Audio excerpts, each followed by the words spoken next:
The challenge was to send an autonomous boat from Rhode Island all the way to Spain, like across the entire, yeah, exactly. Go Rhode Islanders. Great maritime states, grew up around the water. And yeah, we wanted to send this little autonomous boat across the whole ocean, just pulling in solar power, charging its batteries, spinning its propeller, sending back updates over satellite and across the whole ocean. I mean, this is something that had never been done. There's a many year running competition to do this. And I don't know how many years it went, like 5 or 10 years of teams trying every year and always failing. So this was a huge project for us.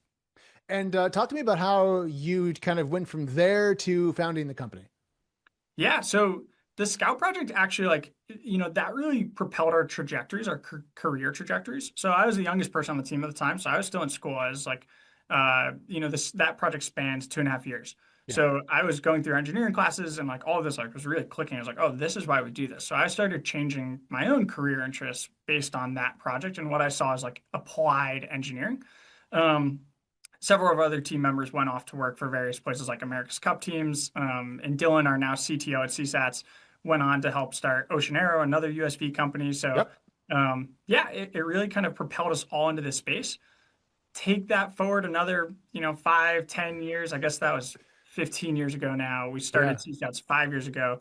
When we started CSATs, we really were like, hey, a lot of the companies in this space, the first gens kind of are doing incredible work that, we're standing on the shoulders of giants, et cetera, technology development. But like the wave gliders, the sail drones, a lot of these companies were very first gen. They were kind of like these weird products that were hard to use. You had to know a ton about sailing or about like be a deep mariner to get any value out of it.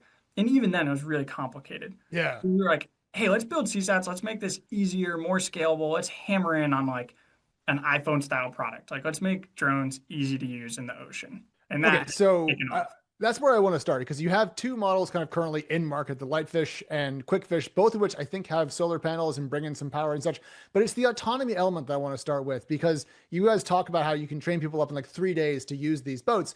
In my experience with anything on the water, it's very tedious and difficult, and not to be mean, but like it's tricky. So, what did you guys build and what did you invent to make it possible to have these drone boats that are so easy for basically anybody to pick up and get ready to go with?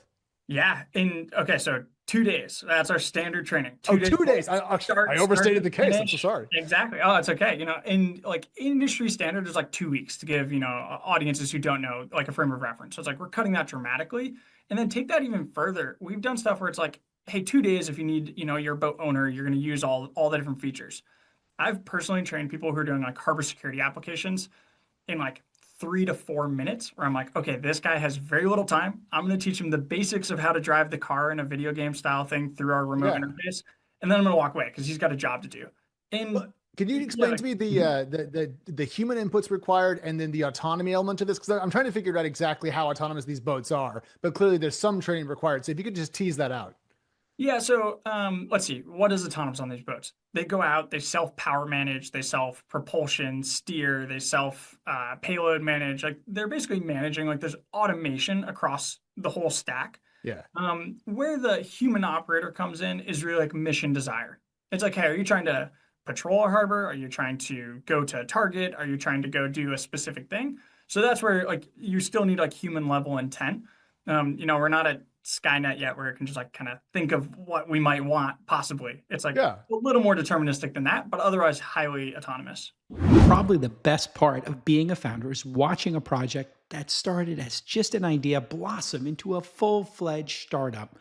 The worst part? It's bookkeeping. It's boring. It's detail oriented. And it takes time away from building your product and, hey, growing your team. It's time for you to let Pilot take care of all this bookkeeping so you can get back to running your company. Pilot's the largest accounting firm, and it was built just for startups. They understand the technology industry and the landscape. They know the stakes, and they're already trusted by amazing companies we love, like OpenAI, Scale, Airtable, and beyond. And you know what? Pilot is about so much more than just getting your taxes done on time.